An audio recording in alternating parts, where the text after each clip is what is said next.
할렐루야. 옆 사람과 인사하실까요? 예수 안에서 사랑합니다. 네.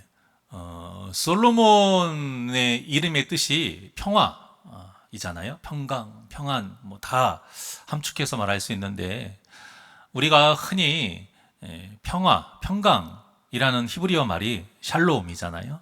그러니까 이 솔로몬은 샬롬이라는 단어에서 나온 이름이에요. 샬롬의 뜻이 그냥 평화가 아니에요. 조건이 있어요. 하나님의 은혜 가운데 누리는 평화를 샬롬이라고 해요.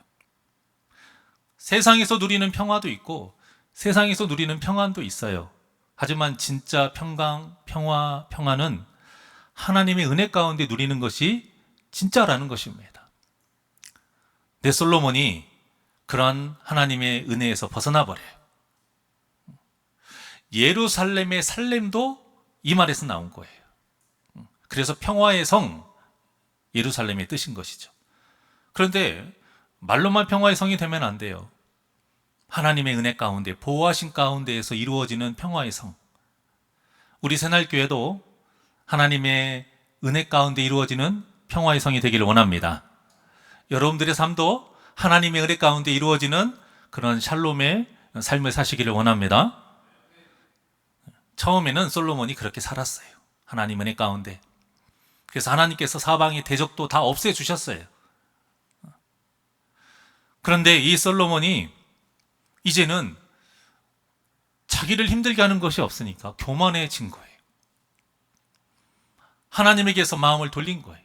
하나님의 영역에서 이제는 점점 벗어나는 거예요.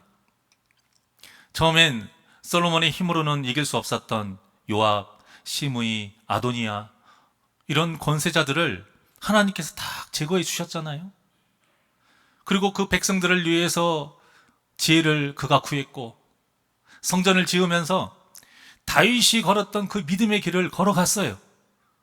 그러니까 하나님이 더 그를 강대하게 세우시고 주변 강대국으로부터 보호해 주시고 그 이름을 높게 세우셔서 그 주변 강대국들이 오히려 손을 뻗쳐서 함께 하자라고 그만큼 높여주셨어요.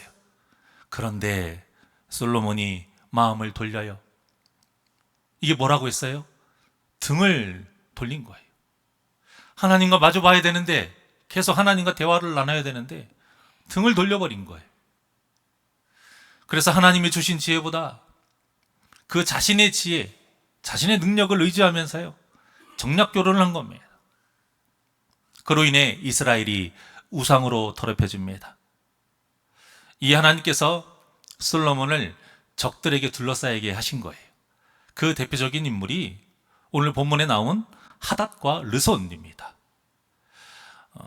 본문이 많아서 앞구절과 뒤를 제가 제외했는데요. 그 앞에 보게 되면 하닷이 14절에 등장해요. 그리고 르손은 23절에 등장해요. 자, 그런데 이 두 명이 등장할 때에 공통적으로 사용된 단어가 있어요.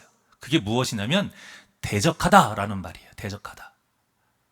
여기에서 대적하다라는 단어가요, 우리에게 아주 익숙한 단어예요. 그게 뭐냐면 사탄입니다. 사탄. 그래서 이 사탄이라는 단어에 정관사가 붙으면 고유명사가 돼가지고 우리가 알고 있는 그 마귀, 사탄이 되는 거고요. 오늘 본문에 쓰인 대적하다라는 것은 이제 보통 명사, 일반적으로 쓰이는 거예요. 그래서 어떤 뜻이 되냐면 적, 원수 이런 단어로 쓰이는 겁니다. 그러니까 우리 주위에는 이 사탄의 도구로 쓰임받는 대적하는 것들, 그런 존재가 많이 있다는 것을 우리가 항상 의식해야 되는 거예요. 그래서 늘 깨어 있으라라고 성경은 말씀하고 있는 겁니다. 왜 깨어 있겠어요? 나를 침략하려는 원수가 많기 때문이에요. 대적이 많기 때문이에요. 그리고 무엇보다 다른 사람만을 우리가 대적으로 보면 안 돼요. 어떤 환경을 원수로 알면 안 돼요. 내 자신이 나를 치는 원수가 돼요. 어떤 것이요? 탐심이. 그래서 탐심은 곧 우상숭배니라, 이런 말씀이 있는 거예요. 나를 힘들게 하는 그 누군가가 원수가 아니에요. 물론 나를 유혹하는 어떤 사기꾼과 같이 그런 사탄의 도구로 쓰임 받는 에덴 동산에서의 뱀과 같은 존재가 있을 수 있죠. 환경이 있을 수 있죠. 하지만 내 안에 있는 탐심이 가장 무서운 대적자예요. 또 그렇게 그 탐심에 우리가 휩싸이게 되면 그 누군가를 넘어뜨리는 대적자가 될 수 있는 거예요. 아담과 하와를 넘어뜨렸던 뱀과 같은 도구로 우리가 쓰임받을 수 있다는 것입니다. 그러니까 남을 볼 것이 아니라 나를 봐야 돼요. 오늘 본문에서 솔로몬의 그 첫 번째 적으로 하나님은 하닷을 사용하셨는데, 이 하닷이 누구냐면 에돔 사람이에요. 우리가 봉독하지 않은 이 앞절에 나와 있는데요, 이 하닷이 어렸을 때 다윗이 요압과 함께 에돔과 전쟁에서 에돔을 속국으로 삼았을 때 살아남아서 애굽으로 도망을 갔어요. 거기에서 바로 왕과 그 바로 왕의 처제하고 결혼을 했어요. 그리고 다윗과 요압이 죽었다는 소식을 듣고요, 이제는 원수를 갚아야지. 왜? 철천지 원수니까. 그래서 이스라엘을 공격해서 솔로몬의 근심거리가 된 사람, 이 사람이 하닷이에요. 그러니까 도망친 하닷이 애굽에서 가정을 꾸리고 그의 아들들이 바로의 아들들과 궁에서 자란 모습이 누구하고 비슷해요? 모세하고 좀 비슷해요. 모세가 애굽 공주에게 건져져서 바로의 아들들과 궁에서 자랐던 모습하고 좀 많이 비슷합니다. 하지만 모세는 구원을 이룰 지도자로 쓰임받았고, 하지만 아닷은 이스라엘을 대적할 지도자로 쓰임받은 거예요. 보기에는 비슷한데 같지가 않죠. 우리가 여기에서 헷갈려요. 겉보기에 아예 똑같다고 해서요, 다 같은 삶을 살지 못하는 것, 이것이 우리 인생 아닙니까? 서로의 가치관이 달라요. 쌍둥이들도 달라요. 쌍둥이들도 같은 인생 살 수 없어요. 서로의 가치관이 다르고요, 성향이 다르기 때문에. 그런데 놀라운 것은 이렇게 다른 사람이 서로에게 공통된 것 하나 없지만 완전히 다른 삶을 살지만 예수님을 주인으로 삼고 예수님처럼 살고자 하면 모두에게 똑같은 결과가 나온다라는 이 엄청난 사실이 있어요. 그 똑같은 결과가 무엇입니까? 구원인 거예요. 천국에서 하나님과 영원히 기쁨 속에서 사는 거예요. 이것이 바로 우리 믿는 자들과 세상 사람들과의 결정적인 차이인 것입니다. 성경 말씀을 비유할 때 설계도, 또 설명서, 이렇게 비유를 많이 하거든요. 어떤 물건을 우리가 조립할 때 순서가 어긋나면 어떻게 돼요? 완성이 되지 않아요. 불량품이 되는 거예요. 그래서 그 설계도대로 만들어야 되고 설계도대로 조립해야 돼요. 또 제대로 조립을 했어도 설명서대로 사용하지 않으면 반드시 그 제품은 고장나게 되어 있어요. 그런데 세상의 설계도와 세상의 설명서가 하나님의 설계도와 하나님의 설명서인 성경 말씀하고의 결정적인 차이가 있어요. 그게 뭐냐면 우리는 다 서로 달라요. 세상의 물건으로 비유하면 다른 부품들이에요. 그런데 서로 다른 부품들을 이 하나의 설계도를 통해서 가장 완벽하고 아름답게 조립하고 사용할 수 있다는 거예요. 이게 세상의 상식으로 가능합니까? 이게 세상의 상식으로 말이 돼요? 말이 안 돼요. 세상 그 어떤 것보다도 섬세하고 서로 다른 존재가 우리잖아요. 사람이라는 존재잖아요. 외모도 달라요. 가치관도 달라요. 자라온 환경도 달라요. 성향도 달라요. 이렇게 모든 것이 다른 사람들이 성경 말씀대로만 살면 하나님께서 창조하신 그 목적대로 온전히 만들어진다는 거예요. 그래서 모든 것이 다르지만 말씀대로만 우리가 삶을 이뤄가면 남녀노소 할 것 없이 빈부격차, 신분을 떠나서 모두 하나님을 기쁘시게 하는 존재로 때로는 은그릇과 같이, 때로는 금그릇과 같이, 때로는 질그릇과 같이 쓰임받아서 모두가 다 영생을 누리게 된다는 거예요. 그러니 성경 말씀이 얼마나 엄청난 겁니까? 세상에서 그나마 똑같은 사람을 만들려고 하는 곳이 있어요. 거기가 어디냐면 군대예요, 군대. 그곳에서 똑같은 모습으로 다 까까머리로 깎고요, 똑같은 옷을 입히고 똑같은 환경에서 똑같은 교육과 훈련을 받아요.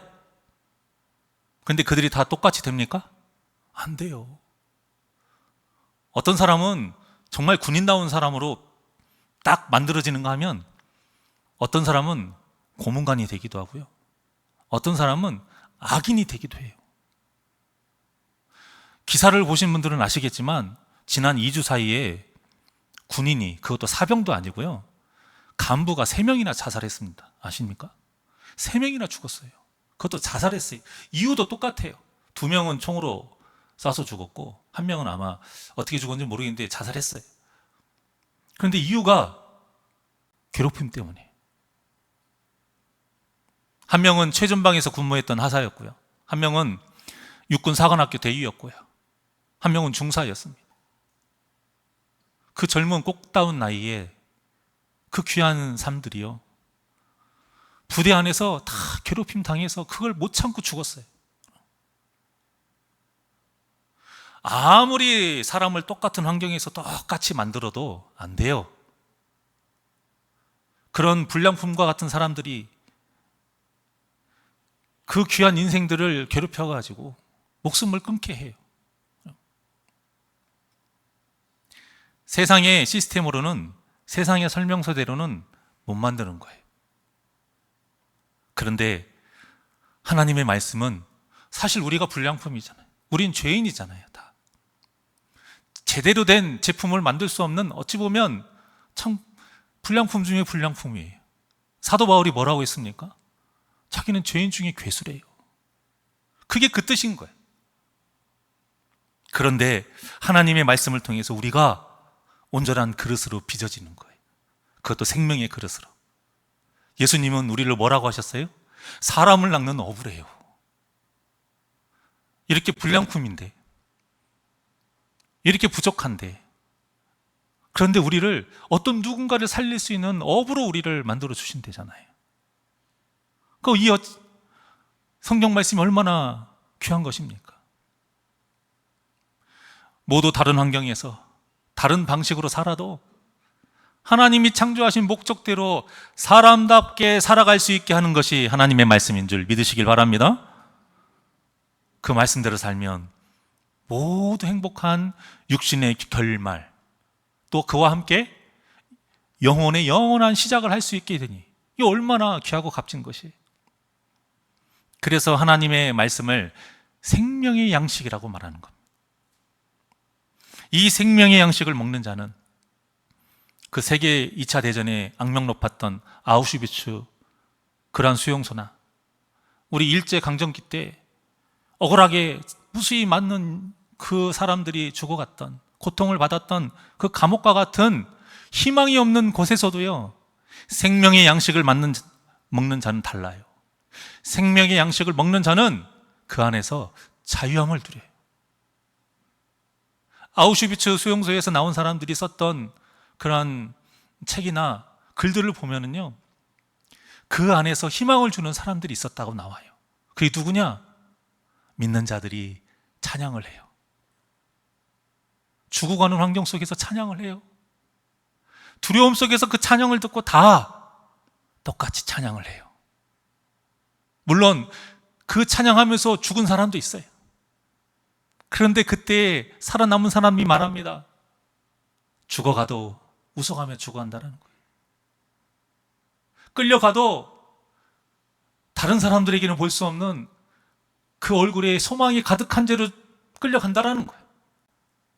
왜냐? 비록 육신은 죽어도 하나님께서 우리를 살리시기 때문인 것입니다. 어떻게 그런 일이 있을 수 있어요?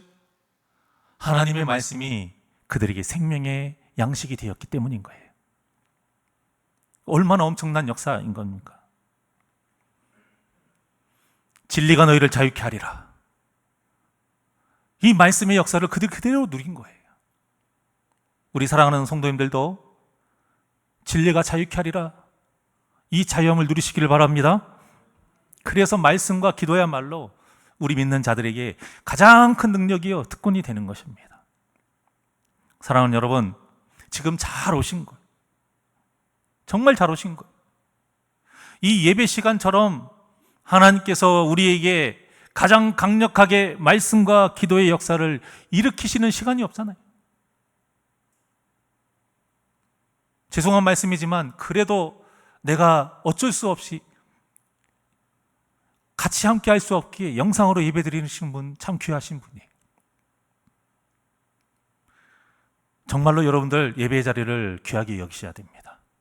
할 수 있는 최선을 다해서 이 현장에서 예배를 드리셔야 되고요. 안 되면 인터넷으로라도 예배를 드릴 때에 하나님께서 말씀과 그 기도의 시간에 우리를 붙들어 주시고 만들어 주신다는 걸 믿으시길 바랍니다. 그러니 이 자리에 온 것 또한 내 힘과 의지가 아닌 거예요, 여러분. 하나님의 은혜인 것이. 그러니까 여러분 얼마나 복받은 자인 믿으십니까? 예배에 나오는 것 자체가 복받았다는 것을 꼭 기억하시길 바랍니다. 내가 재산이 불어나고 내 자녀가 잘 되는 것도 복이에요. 하나님의 은혜 가운데 복이에요. 하지만 진짜 복은 우리를 놓지 않으시고 예배의 자리로 이끌어 주셔서 생명의 양식을 입 벌려 먹이게 하시는 것, 이것이 우리 믿는 자에게 가장 큰 복이라는 것을 꼭 기억하시길 바라요. 하닷에 이어 르손이 나옵니다. 하닷만큼의 세력은 아니지만 르손도 수리아의 왕이 되어서요, 솔로몬을 굉장히 괴롭히는 도구로 사용이 돼요. 자, 그래서 이 두 사람은 솔로몬의 대적으로서 이 솔로몬의 이름이 가지는 그 평화 있죠, 그 평화를 누리지 못하게 하는 도구로 쓰임 받는 거예요. 이처럼 아무리 사람의 능력과 지혜와 군사와 같은 것들로 우리가 평화로운 삶을 살려고 해도요, 세상적인 것들은 영원한 평안을 가져다 주지를 못하는 거예요. 솔로몬이 아무리 세상에서 가장 뛰어나게 지혜롭고 강대국들이 손을 뻗칠 정도로 그런 위상이 높다 할지라도 이 하닷 그리고 이 르손과 같은 이 대적자들만 일어나도요, 그 평화를 누리지 못하는 거예요. 그래서 예수님이 평화에 대해서 분명히 말씀하고 계십니다. 예수님이 주시는 평안만이 세상이 줄 수 없는 평안이라는 거예요. 세상도 주는 평안이 있습니다. 그리고 그 평안 누리려고 지금 솔로몬이 하나님께 등을 돌리고 살아가고 있다가 점점 평안하지 못하게 있는 거예요. 그래서 예수님이 말씀하시는 거예요. 솔로몬에 비하면 정말로 세상 가진 것 없는 사람들에게, 그런 죄인과 창기와 가장 낮은 자에 있는 사람들에게 말하고 있어요. 얼마나 복된 소식입니까? 너희들이 나를 통해서 세상이 주지 못하는 그 평안을 누릴 수 있다. 그러니까 비록 가난하다 해도 절망치 말라 이거예요. 그러니 비록 세상 사람들에게 그렇게 박해받고 함께 하지 못하는 비루한 삶을 살아도 낙망하지 말라 이거예요. 좌절하지 말라 이거예요. 괴롭히는 사람 그렇게 많아서 죽을 것 같은 그런 환경이 있다 할지라도 그 목숨 끊지 말라 이것입니다. 예수가 있을 때에 그 안에서 참 평안을 누리는 것입니다. 그러니까 하나님께서 기뻐하지 않는 성공과 평안은 결국 이 솔로몬과 같이 실패한 인생이라는 거예요. 그래서 성도가 절대 행하지 않아야 할 것이 있어요. 그게 무엇이냐? 아무리 세상이 좋아도, 아무리 여러분들이 살고 싶은 삶을 살게 해준다 할지라도 하나님께 등 돌리면 안 되는 것입니다. 하나님에게서 등 돌리는 일은 절대 하지 않아야 돼요. 그래서 성도에게 가장 두려워할 일이 무엇일까요? 내 죄로 인해서 하나님께서, 이제 반대이죠, 내 죄로 인해서 하나님께서 나에게 등을 돌리시는 거예요. 이것이 가장 두려운 일이에요. 이 두 가지 일로 인해서 우리는 영원한 평안을 누리지 못하기 때문에 내가 가장 조심해야 될 것은, 내가 반드시 해야 되지 않아야 될 것은 하나님에게서 내가 등 돌리는 것이고, 내가 가장 두려워야 될 것은 하나님이 나의 죄로 인해서 등 돌리는 것. 이것을 우리가 가장 조심해야 돼요. 여러분, 우리가 버려야 될 교만한 생각이 뭐냐면요, 나 정도면 괜찮지 않나? 이런 생각이에요. 왜 그럴까요? 이건 정말 버려야 돼요. 이게 순전히 내 기준이기 때문인 거예요. 내 기준. 사탄은 하나님의 기준이 아니라 내 기준으로 살아라고 항상 우리를 유혹해요. 내 기준으로 내 신앙을 판단하게 해요. 내 기준으로 다른 사람의 신앙을 판단하게 하는 것, 이것이 사탄이 하는 일이에요. 물론 자기가 자기 입으로 내 신앙 좋다라고 얘기하는 사람은 없죠. 그런데요, 우리가 역으로 봤을 때 다른 누군가의 신앙을 판단하는 것 자체가 무엇을 의미합니까? 내 신앙이 다른 사람의 신앙보다 낫다라는 그 전제하에서 하는 거예요, 여러분. 그러니까 내 입으로 내 신앙 좋아요 라고 말을 안 하는 것뿐이지, 내가 누군가의 신앙을 판단한다는 것 자체가 내 신앙 괜찮다라는 뜻이에요. 그래서 우리는 항상 하나님의 기준으로 봐야 돼요.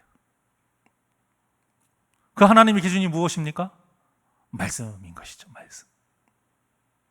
그래서 말씀이 우리를 비추는 뭐래요? 거울이라고 하잖아요. 거울. 유리창이 아니에요. 말씀으로 다른 누군가의 낮은 모습, 연약한 모습을 보는 유리가 아니라, 그 창이 아니라 내 자신을 바라보고, 다른 사람은 보이지 않잖아요. 우리가 거울 보면 다른 사람 보이나요? 나만 보이지. 나를 바라보는 거울로 삼아야 한다는 거예요. 이 말은 내가 어떤 사람인지를 정확하게 판단해 주는 것은 말씀밖에 없다는 거예요. 거기에 또 하나 의미가 또 있어요. 뭘까요? 방금 전에 말씀드린 것처럼 거울이기 때문에 나밖에 못 봐요. 나밖에. 다른 사람의 신앙을 내 기준이든 하나님의 말씀을 기준으로 삼든 아예 보지 말라는 겁니다. 판단하지 말라는 거예요. 왜냐? 그것은 결국 그 사람이 죄인이라고 비판하는 일이고 정죄하는 죄를 짓는 것이기 때문에. 그리고 그 판단이 맞다 해도요, 맞을 수 있어요. 그리고 맞기도 해요. 그런데 맞으면 뭐합니까? 그 판단이 맞다라고 해서 우리가 하나님의 자녀답게 살아가게 되는 거예요? 우리가 그것을 안다라고 해서 아는 만큼 하나님의 자녀답게 변하는 건 아니에요, 여러분. 전혀 상관없는 일이에요. 오히려 나를 더 교만하게 하고, 오히려 내 신앙이 좋다라고 나를 착각하게 만드는 그런 하나의 내 신앙을 잘못된 길로 이끄는 그런 길일 뿐이에요. 우리에게 중요한 일은 우리가 하나님을 버리는 그 삶을 살지 않는 거예요. 또 그와 함께 우리가 하나님께 버림받는 일이 없도록 살아가는 거예요. 이것이 가장 중요해요. 그러니 우리 새날교회 성도님들, 주님 다시 오시는 날까지 하나님께 등을 돌리지 않도록, 또 하나님께서 등을 돌리시는 일이 없도록 늘 말씀과 기도로 바로 서시기를 주님의 이름으로 축원합니다. 자, 그런데 솔로몬의 대적이 여기서 끝나지 않아요. 안타깝죠. 하나님께서 더 큰 대적을 준비해 놓으십니다. 그게 누구냐? 여로보암이에요. 이때도 26절에서 여로보암을 소개할 때 뭘로 소개합니까? 대적자로 소개해요. 대적하였으니. 그런데 이 여로보암은요, 다음에 우리가 은혜 나눌 말씀이지만 그저 막 때리는 도구로만 사용하신 것은 아니에요. 여로보암을 통해서 다시 회복할 수 있는 또 기회의 도구로 사용하셨어요. 그런데 솔로몬의 아들 르호보암이 그 기회를 발로 차버립니다. 본래 여로보암은 솔로몬의 신하 느밧의 아들이에요. 큰 용사였고요. 굉장히 부지런한 사람. 인재예요, 인재. 그러니까. 그래서 솔로몬이 인재인 것을 알고 요셉 족속이를 감독하게 합니다. 그러던 어느 날 선지자 아히야를 이 여로보암이 만나게 돼요. 그때 아히야가 자기가 입은 새 옷을 12조각으로 찢어요. 이스라엘 12지파를 의미하는 거죠. 그리고 10조각을 여로보암에게 건네줍니다. 계속 지금 화면에 나오고 있죠. 그리고는 하나님께서 이스라엘의 10지파를 주시겠다. 그렇게 말씀하세요. 그리고 그들을 다스려라. 이렇게 전합니다. 그런데 이때 이와 함께 전했던 하나님의 말씀이 중요해요. 여로보암이 본래 반역을 꿈꿨던 사람이 아닙니다. 하나님께서 여로보암을 이스라엘 백성들을 더 온전히 하나님의 백성답게 살게 하려고 도구로 사용하신 거거든요. 그러면서 말씀하신 게 뭐예요? 너를 그렇게 도구로 사용하시는 이유, 너를 통해서 이스라엘을 심판하시는 이유가 우상 숭배 때문이다. 이렇게 말씀하고 있어요. 하지만 다윗 때문에 솔로몬의 때에는 심판하지 않으시고 솔로몬이 죽은 후에 심판하시겠다라는 거죠. 근데 그때가 여로보암이 활동하는 때인 것이죠. 또 마지막으로 뭐라고 말씀하셨냐면, 비록 그 막대기로 네가 쓰임 맞지만 너도 다윗과 같이 하나님의 율례와 명령을 지키면 견고하게 너의 나라를 세워주시겠다 약속하신 거예요. 비록 솔로몬과 이스라엘 백성들의 그 죄로 인해서 그들이 심판받기는 합니다만, 하나님의 진정한 뜻은 무엇이냐면 그들이 회개해서 하나님의 백성답게 사는 거예요. 그들이 구원받는 거예요. 그래서 말씀하신 거예요. 여러분, 이것이 하나님의 우리를 향한 진정한 마음이에요. 사랑하는 여러분, 하나님은 우리를 사랑하십니다. 믿으십니까? 그런데 그 사랑의 모습은 우리가 바라는 모습과는 다를 수 있어요. 하나님의 선하신 계획 안에서 다를 수 있고요. 가장 큰 것은 우리의 죄 때문에 하나님의 그 모습이 때로는 책찍이나 몽둥이가 될 수 있는 거예요.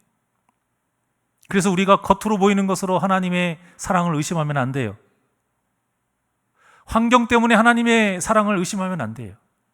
그래야 그 하나님의 사랑을 의심하지 않고 끝까지 믿어야 우리가 고난과 시련을 당할 때에도 그것을 핑계로 하나님에게서 등을 돌리지 않을 수 있는 거예요.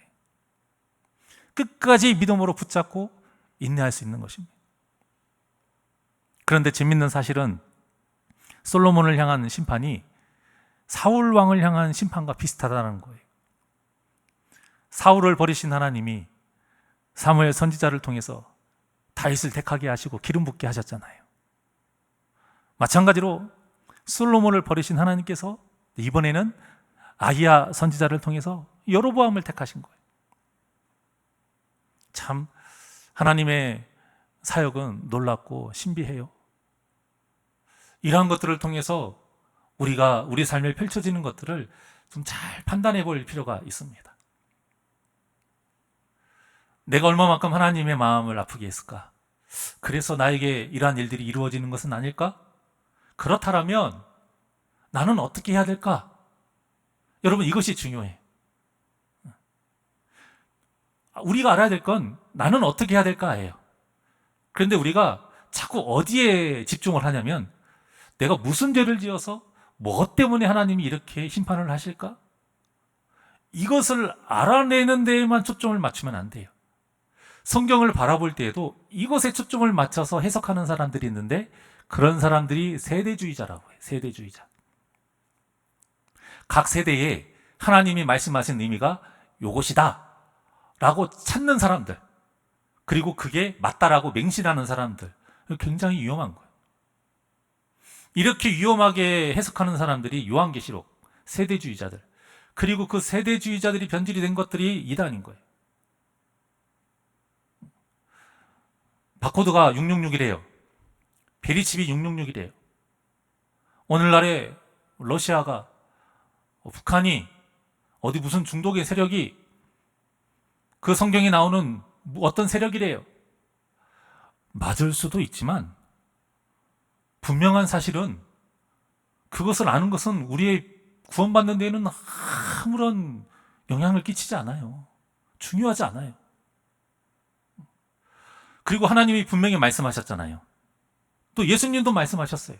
주님이 오시는 때는 예수님도 모른대요. 오직 누구만이 아세요? 하나님만이 아세요. 그런데 우리가 예수님도 아닌데 우리가 뭐라고 말씀을 통해서 지금 세대에 이것이 말씀의 이와 같은 뜻이다.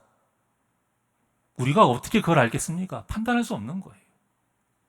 할 수 없는 일을 하고 그것을 맹신하는 게 세대주의자인데 이게 너무 잘못해요. 왜? 사람은 분명한 것을 좋아해요. 눈에 보이는 것을 좋아하다 보니 이 말씀이 이것을 뜻해요. 이 말에 너무나도 혹해요. 여러분, 혹하시면 안 돼요. 이런 세대주의자들의 말들에 현혹되시면 안 돼요. 세상에 전에도 이미 이런 존재들 많았고요. 이런 전쟁도 많았어요. 알면 뭐 할 겁니까? 그리고 그게 알게 됐으면 중요한 건 뭐냐? 그래서 우리가 어떻게 살아야 되느냐 아닙니까? 중요한 것은 하나님의 말씀대로 살아가는 것. 항상 모든 결론은 그것으로 가요. 모든 결론은 하나님의 말씀대로 살아가는 것이 되어야 돼요.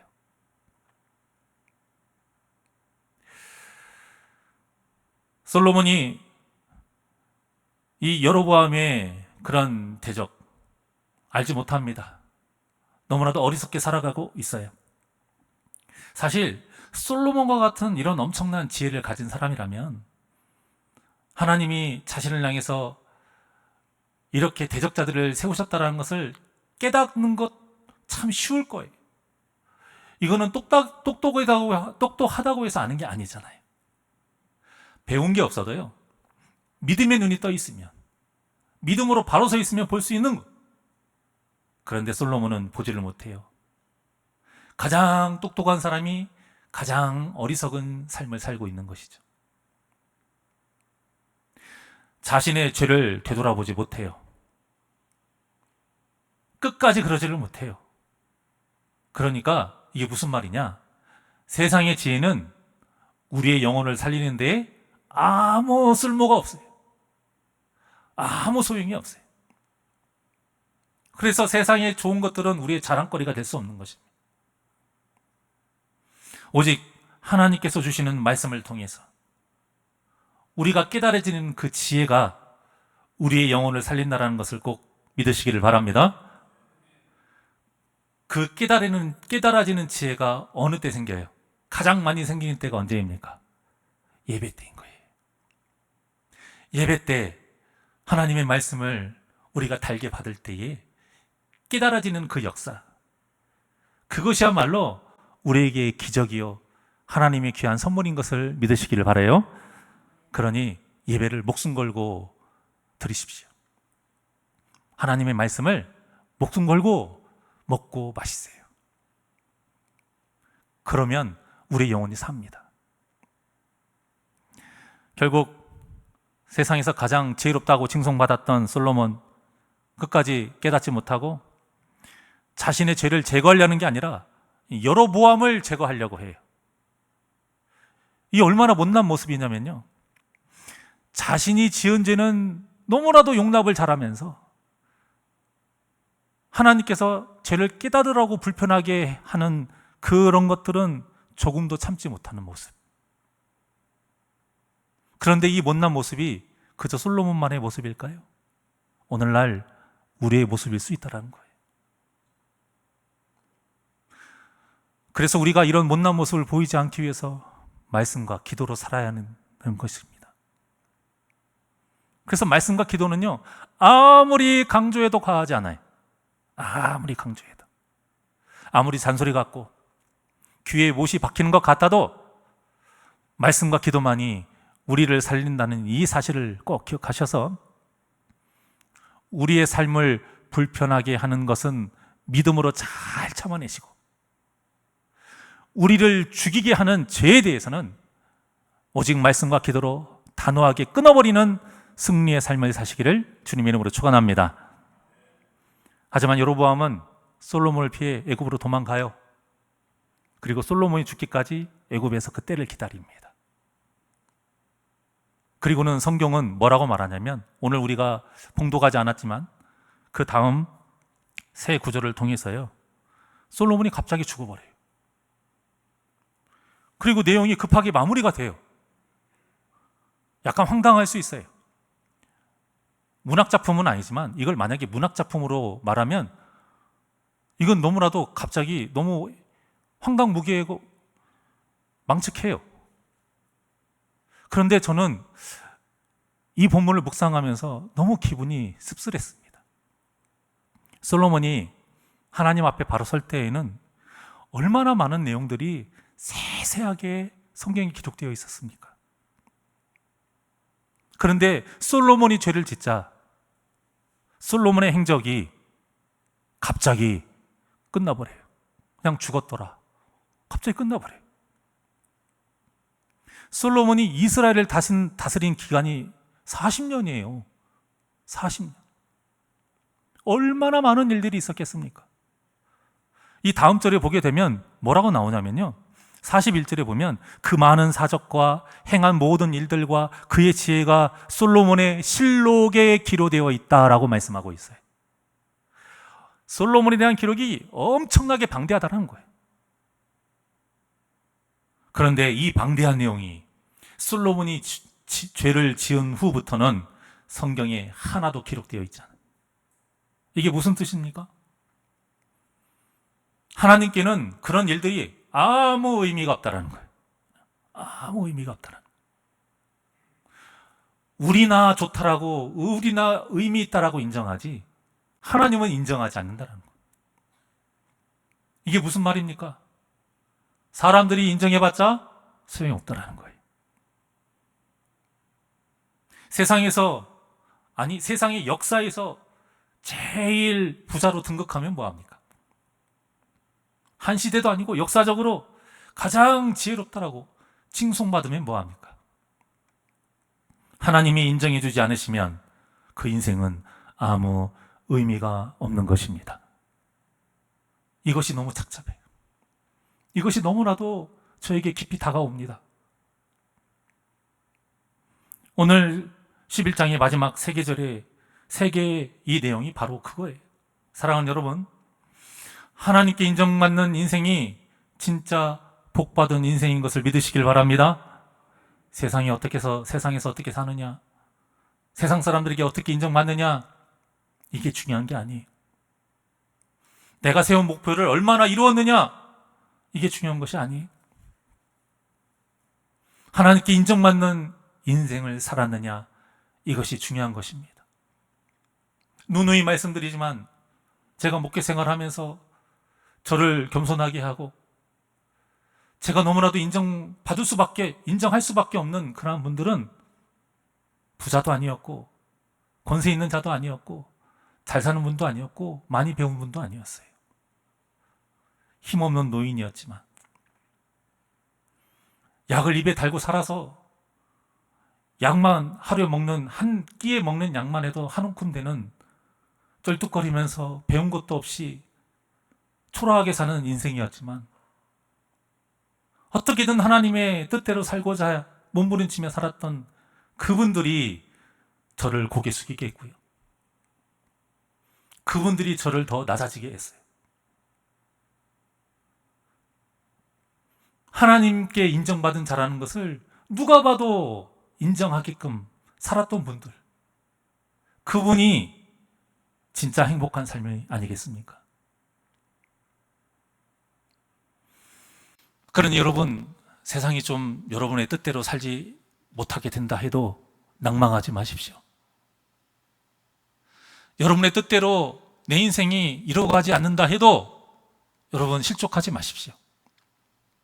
우리가 하나님의 뜻대로 살아가게 되면 하나님이 우리의 필요한 것을 다 채워주시고 선하게 인도해 주실 줄 믿습니다. 우리는 그릇이에요. 하나님은 토기장이. 내가 고려청자가 되고 싶습니다. 필요 없어요. 하나님이 우리를 질그릇으로 맨날 밥 담아 먹는 그릇으로 사용하고 싶으시면 우리는 그렇게 되면 되는 거예요.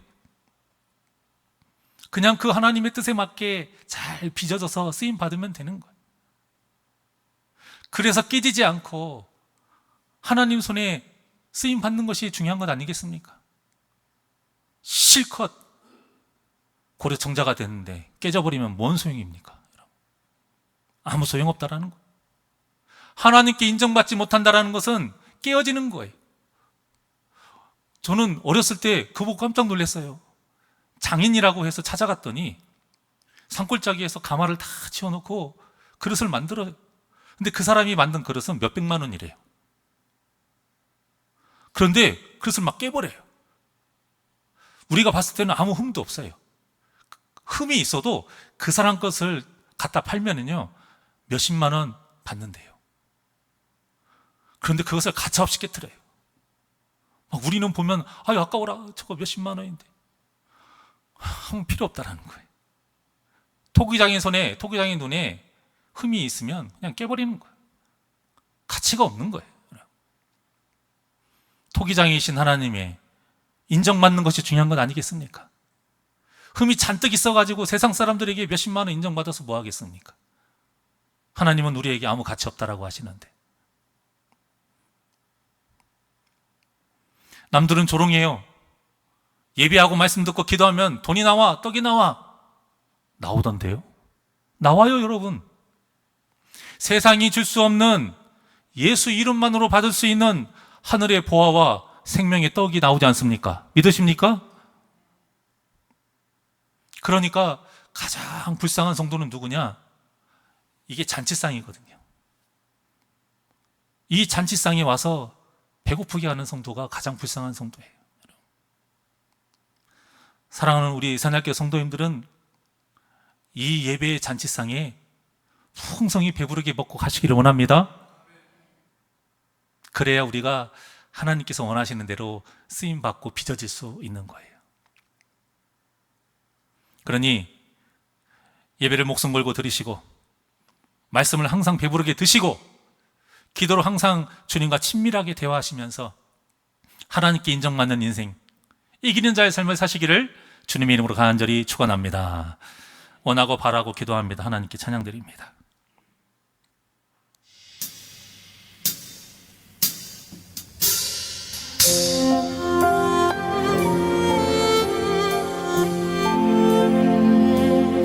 하나님께 인정받는 삶을 살기를 원합니다. 이 세상을 살아가는 동안에 이 세상을 살아가는 동안에 나의 힘을 의지할 수 없으니 기도하고 낙심하지 말 것은 주께서 참 소망이 되심이라. 이 세상을 살아가는 동안에 나의 힘을 의지할 수 없으니 기도하고 낙심하지 말 것은 주께서 참 소망이 되심이라. 하나님의 꿈이 나의 비전이 되고 예수님의 성품이 나의 인격이 되고 성령님의 권능이 나의 능력이 되길 원하고 바라고 기도합니다. 우리 두 손을 가슴에 얹고 하나님께 인정받는 삶을 살길 원합니다. 주의 길을 걸어가는 동안에 주의 길을 걸어가는 동안에 세상의 것 의지할 수 없으니 감사하고 낙심하지 말 것은 주께서 참 기쁨이 되심이라. 하나님의 꿈이 나의 비전이 되고 예수님의 성품이 나의 인격이 되고 성령님의 권능이 나의 능력이 되길 원하고 바라고 기도합니다. 하나님의 꿈이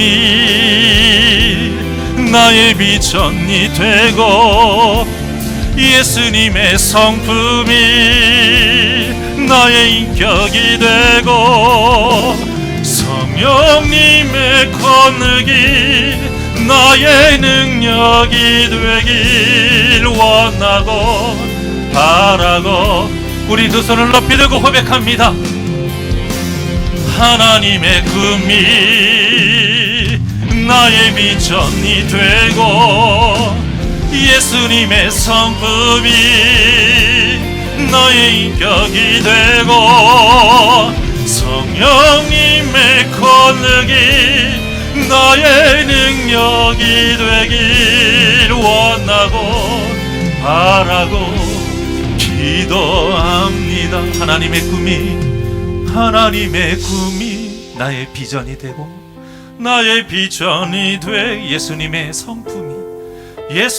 성품이 나의 인격이 되고 나의 인격이 되고 성령님의 권능이 나의 능력이 되길 원하고 바라고 기도합니다.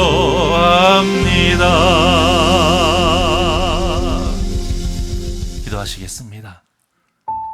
언제나 우리에게 좋은 것을 주시는 하나님, 우리가 그 좋은 것을 받고 먹고 살아야 정말로 하나님이 기뻐하시는, 또 하나님이 인정하시는 하나님의 그 창조의 목적대로 살아갈 수 있는 것인데, 우리의 대적자인 사탄이 끊임없이 우리를 유혹해서 넘어뜨리며 세상의 것을 쫓게 하려고 합니다. 사람에게 인정받게 하려고 합니다. 솔로몬과 같은 헛된 것에 속아서 그 이름값대로 살지 못하도록, 예수 안에서 누리는 참된 평안을 누리지 못하도록 우리를 넘어뜨리려고 하오니 늘 말씀과 기도로 분별하게 하여 주시옵시고, 오직 생명의 양식을 먹어 하나님께 인정받는 참된 삶을 살게 하여 주시옵소서. 오직 말씀과 기도만이 우리를 거룩하게 하오니 말씀이 풍성하게 차려진 이 잔치상 예배의 시간에 먹지 못해서 굶주려 돌아가지 않게 하여 주시옵시고, 사랑하는 귀한 심령들 늘 영의 양식으로 배부르게 살아가게 하여 주시어서 하나님께 인정받는 복된 삶 살게 하여 주시옵소서. 감사함이 예수님의 이름으로 기도하옵나이다. 아멘.